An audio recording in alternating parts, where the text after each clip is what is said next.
Heute schauen wir uns ein E-Bike an, das auf den ersten Blick eigentlich erstaunlich wenig nach E-Bike aussieht. Das hier ist das iScooter M10.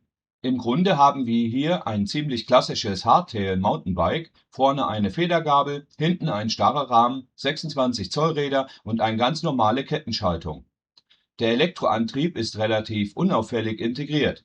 Der Motor sitzt als Nabenmotor im Hinterrad und der Akku befindet sich außen am Unterrohr. Und genau dieses eher klassische Konzept merkt man auch beim Fahren.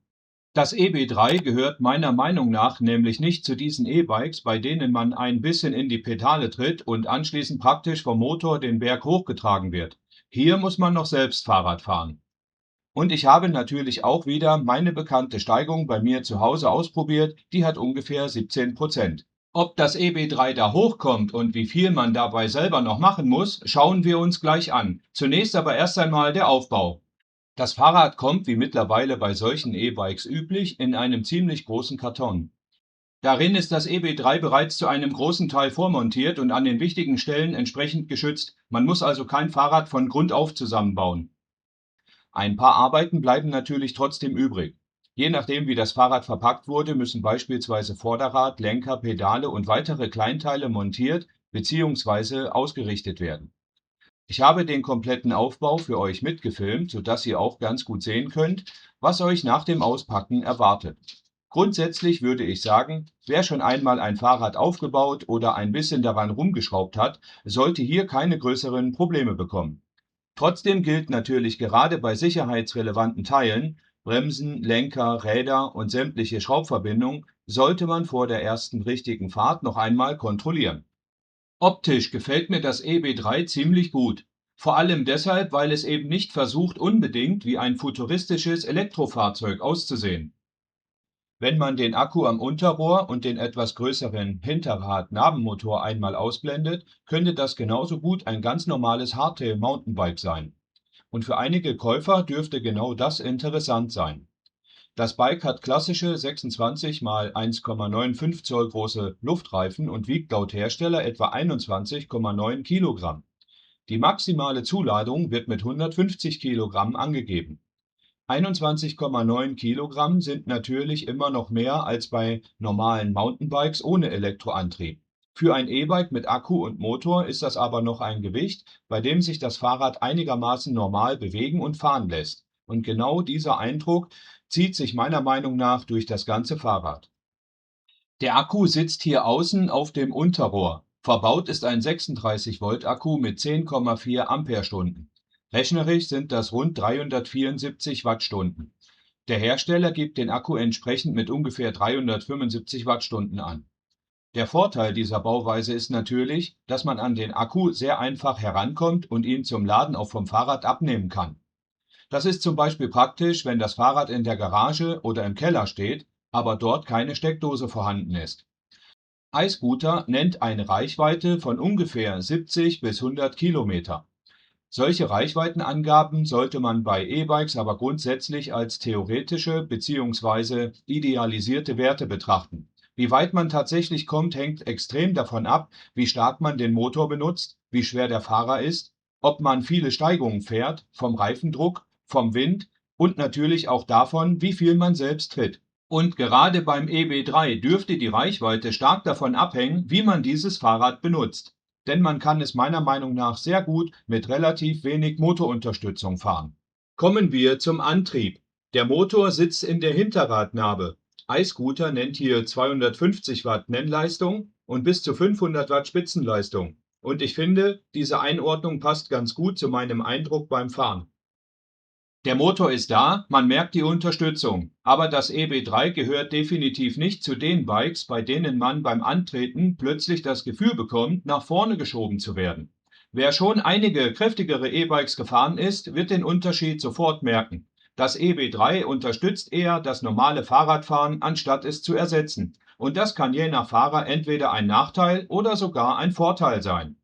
Beim normalen Fahren fühlt sich das EB3 für mich tatsächlich ziemlich stark wie ein klassisches Fahrrad an. Die Sitzposition, der Rahmen und auch das grundsätzliche Handling erinnern eher an ein normales Mountainbike als an ein schweres Komfort-E-Bike. Vorne gibt es eine Federgabel.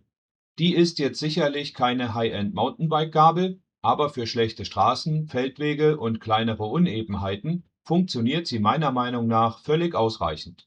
Das Fahrrad ist hinten nicht gefedert. Es handelt sich also um ein klassisches Hardtail. Und auch das passt zu dem gesamten Charakter des Bikes. Ich würde das EB3 deshalb nicht unbedingt als Gerät für extremes Gelände oder anspruchsvolle Downhill-Strecken ansehen. Für Waldwege, Feldwege, normale Straßen und etwas schlechteren Untergrund passt das Konzept meiner Meinung nach deutlich besser. Aber jetzt kommen wir zu meinem Bergtest. Wer meine Fahrradtests kennt, kennt wahrscheinlich auch diese Strecke. Hier habe ich eine Steigung von ungefähr 17% und da zeigt sich ziemlich schnell, wie viel Leistung ein E-Bike tatsächlich zur Verfügung stellt. Das Ergebnis beim EB3: Ich bin hochgekommen. Aber, und das ist wichtig, ich musste ordentlich mitarbeiten. Der Motor hat mich definitiv unterstützt und ohne diese Unterstützung wäre es natürlich wesentlich anstrengender gewesen. Aber das EB3 fährt so einen Berg nicht einfach für euch hoch. Ich musste selbst Kraft auf die Pedale bringen. Und genau an dieser Stelle wird meiner Meinung nach deutlich, für wen dieses Fahrrad interessant sein könnte.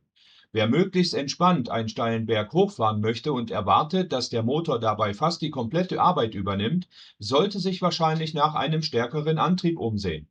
Wer aber eigentlich gerne Fahrrad fährt, sich sportlich bewegen möchte und lediglich an Steigungen ein bisschen elektrische Hilfe gebrauchen kann, für den kann gerade diese Abstimmung ziemlich interessant sein. Denn der Motor nimmt einem das Fahrradfahren nicht ab, er macht es nur leichter.